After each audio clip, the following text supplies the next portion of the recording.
Hey, what's up guys, how we doing? Welcome back to Billy 4Rocks. Today I'm going to be showing you my top 5 tips for new riders. Let's do it!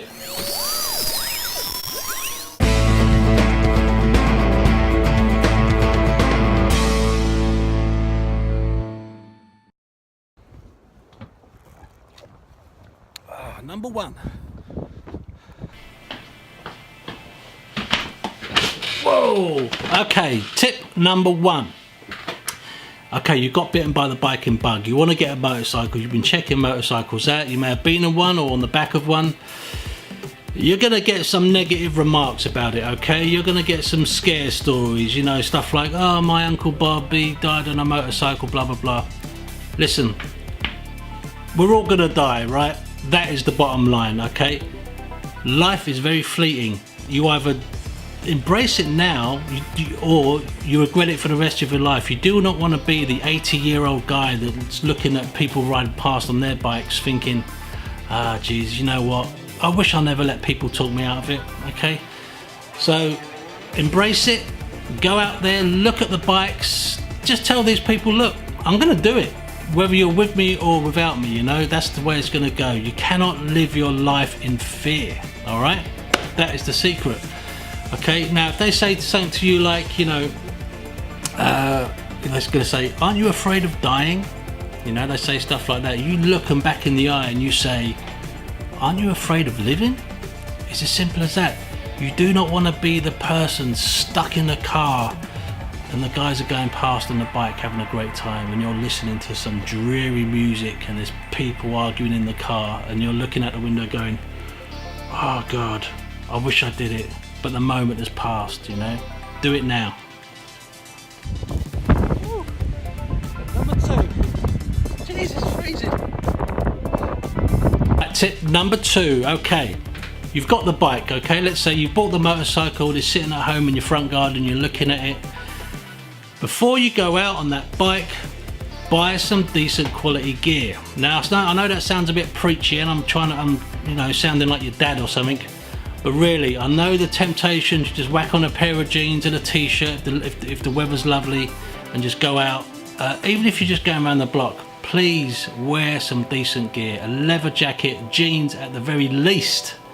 And don't wear trainers. Don't ever wear trainers. I've heard some nasty stories about people that have come off wearing trainers and it's not good. I won't go into the details about it, okay? At the very least, wear jeans. At the very least, wear a pair of decent heavy duty boots, hiking boots if that's what you got, but invest in some proper riding gear. I cannot stress that enough. You don't have to go around dressed like a Power Ranger with the all-in-one leather gear. You don't have to do that. The technology now is so good, you know, the materials are so good and they're so light, they just look like regular everyday clothes. And that's the sort of stuff I wear, you know, just a Gore-Tex jacket, a fabric jacket, a pair of jeans with the armour in the knees and the hips, and a pair of riding boots, and you're good to go. And when you're wearing this stuff on the bike, it will boost your confidence because, you know, if you do have a little spill, you'll probably just be alright. Whereas if you're wearing just a pair of shorts or jeans, it's not going to look good, okay? So invest in some proper, good quality riding gear.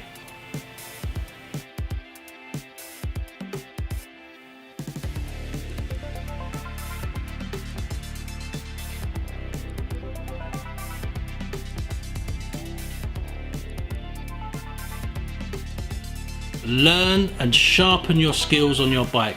Okay, now before I passed my test, for about 6 months previous to that point, I had a little DT125 little trail bike, and I would find a nice quiet road where I live and I would just go up and down it, up and down, doing little U-turns, finding out where the throttle kicks in and finding out where the clutch starts to bite, and do you apply front brake more or back brake more when you're riding. Now you're going to learn a lot of that in the classroom, but there is absolutely no substitute for getting out on your bike on a nice quiet stretch of road where there's very little traffic and just learning it and finding out how your bike feels to you. Okay, so that's tip number 3, sharpen your skills on a nice quiet road late at night before you go out and do anything too adventurous. All right.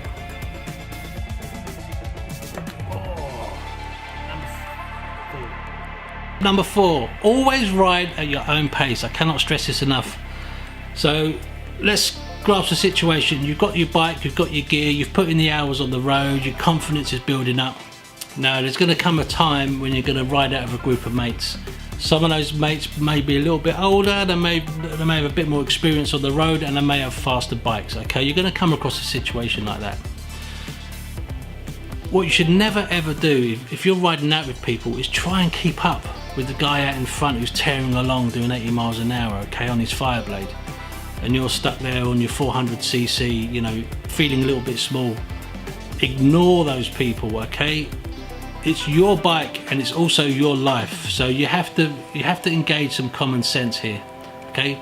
If he is truly your friend, he would realise you're new to biking, okay, and he would slow down and try and keep up and do it at your pace as opposed to the other way round.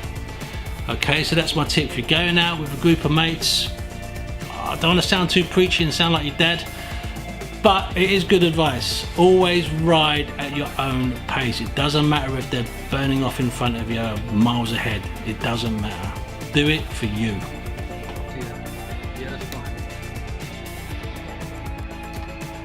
Okay, I'll do it now, no worries. Cheers. Alright, here we go. Tip number 5, the last one. You've got all the gear now, you've got the experience, you're out on the road with your pals, you know, you're living the dream. This is what you wanted. Now you have to remember why you're doing it. You're a biker now, okay? You're not going to be sitting in some dreary car, listening to some dreary music, drinking some lukewarm coffee. You're out on the road. You've got the rain, you've got the cold. That's what it's all about. You have to embrace the things that you would initially thought are negative about riding a motorcycle. The elements. You'll come to realise that getting caught out in a rainstorm or getting caught out in the cold, and it's so cold that your fingers actually start to go warm, okay, which I've experienced before, you're going to realise this is what it's all about, okay? A motorcycle isn't about getting you from A to B. A motorcycle is the bit in between A and B, alright? It's the journey. I know that sounds a bit deep and hippie-ish and all that, but it's really true. Going from A to B is what cars are for, alright? The bit in between, the travelling, alright, the adventure, that's what motorbikes are for. So use it for what they're for, okay? Just try not to go to work. That's why I don't ride to work anymore, because it just become a bit of a chore, and I started to dislike it. And when the weekend came, I didn't really fancy riding it because I'd be doing it all week, and it's just sitting there dirty, covered in rain and grit. So I stopped doing it. I started getting the training to work, and now I cannot wait to ride out every weekend. I cannot wait. It excites me. Even now, after 22 years of doing it, I love it even more, okay? So remember why you're doing it and enjoy it. Alright, that's it guys. Hope you enjoyed that. Take it easy. I'll see you soon. Adios. Bye.